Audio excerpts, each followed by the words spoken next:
I'm Molly Superthorpe. Welcome to my channel, where I offer bite-sized tutorials and demonstrations in calligraphy and hand lettering, and upload a brand new video every Friday. Today I'm going to show you one of the coolest little tricks that came with the new update to Procreate, Procreate 5X. And this is a method for using their new reference window feature to practice calligraphy on the iPad. This is a great method for bringing in letter exemplars that you can look at as you practice freehand. Similar to how you might have a book of exemplars laid out on your desk, this is a method for practicing your muscle memory and your strokes and your pressure and all of that without actually tracing letters or having to clutter your Procreate canvas with imported images. I'll start by showing you just how useful the reference window can be in your general creation. This is used a lot by illustrators, but lettering artists can really harness the power of it as well. So we'll come to the wrench icon and turn on under Canvas, Reference. You'll see that this little window pops up and it floats over your screen independent of your canvas. You can be zooming in and out and turning your canvas, and it won't adjust the view in the reference window.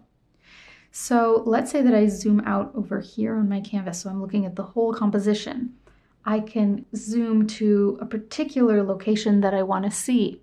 The reverse of this, though, is usually even more helpful when you're doing lettering in large compositions. I can adjust my reference window size according to my composition, and you can fill that little reference screen if you want with your whole composition, then zoom in over here and work in detail on your canvas while being able to cast an eye over here to see how the little detail changes you're making on the art are affecting the overall composition. So for example, let's say I want to move this word leaves a bit over to the left. And to get my perfect selection, I'm zoomed in here and I'm making the selection, and then I'm coming up to my direct select tool. When I move this around, it moves around live here in the reference too. So actually, instead of looking right here at my centering, because I can't see how it affects the entire image, I'm actually looking over here and seeing how I like the optical centering of that word. Then I can deselect, you can zoom out if I want, but you can see how it just really can help you create detailed changes to your canvas while knowing how they affect the composition as a whole. So how can we use this for calligraphy practice? Well, here I have a new blank canvas where I've just added a calligraphy lettering guide. I used one from my calligraphy composition maker. It's like a pack of stamps that have patterns and various guides for various styles, but you don't have to use that, that's fine. I've linked it below if you're interested, but you can use a guide or not even use a guide. That's entirely up to you. But I have a blank layer over top of that, and I've selected black just as a high contrast color. And then I'll come to my, let's see, my fine point calligraphy pen smooth in my calligraphy nibs pack. This is a very pressure sensitive, realistic brush, and it makes pretty fine upstrokes and, depending on your pressure, pretty thick downstrokes. So now let me open my reference window here. And again, by default, it allows me to see my whole canvas, but now we're going to change to this option image. And here we're going to be able to import an image from our camera roll. Unfortunately, as of now, you can't import an image from your cloud, so you have to make sure that the reference image of the letters that you want to practice are on your camera roll. You can do that by saving them off the internet. Of course, you're not copying them, you're using them for practice and inspiration, or you can transfer them from your computer, or you can take screen captures of Procreate files or other images, and those automatically save to your gallery. So I'm going to import a lettering style that is part of my free lettering toolkit. I have it saved right in my gallery. And remember how you can zoom in over here? So I can sort of pan around. Let's say I want to practice this lowercase f. You can see that now I can sort of move this around my screen. I have my guide over here separate. I can adjust the size of this to really be roughly the realistic size that this should be when I'm practicing. And then I can just start practicing freehand. Like I said, this is not a method for practicing with tracing. This is another very valid method of building muscle memory, learning letter forms, practicing your strokes, practicing your pressure, practicing your ratios without tracing. It's really a way to look at a reference image and then be able to recreate it entirely from scratch.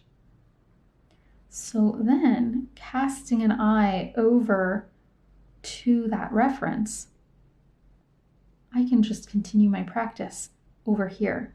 And if you've done a lot of Procreate calligraphy practice, you'll probably know that the old method, before these reference windows existed, the old method was to import your file into Procreate. And then, like I said, you could trace it, but if you didn't want to trace it, then you'd have to sort of move that image over to the corner and then keep going over to your layers and moving that image around to where you want it for your reference. But what's cool now is you don't have to do that.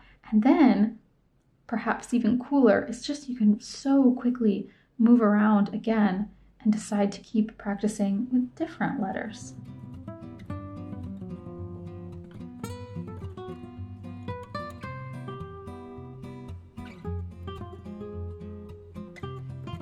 If we come back to this image, let's say that I'm making this as part of a series and I want to be able to, let's say, use these letterform styles that I used in this design in my new design. Now, like I said, I could come over to the layers palette and take this calligraphy layer and tap it and copy it. But if it's grouped, then I'd have to merge it and copy that whole layer and then paste it into my file and resize it, etc. Not convenient.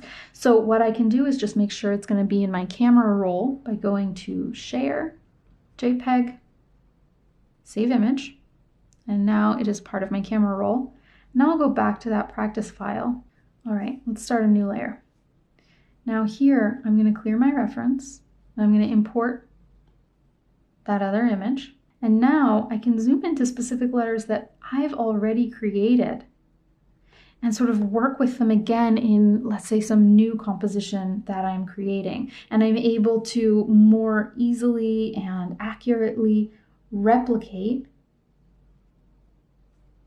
my own work so that I can create consistency across multiple compositions.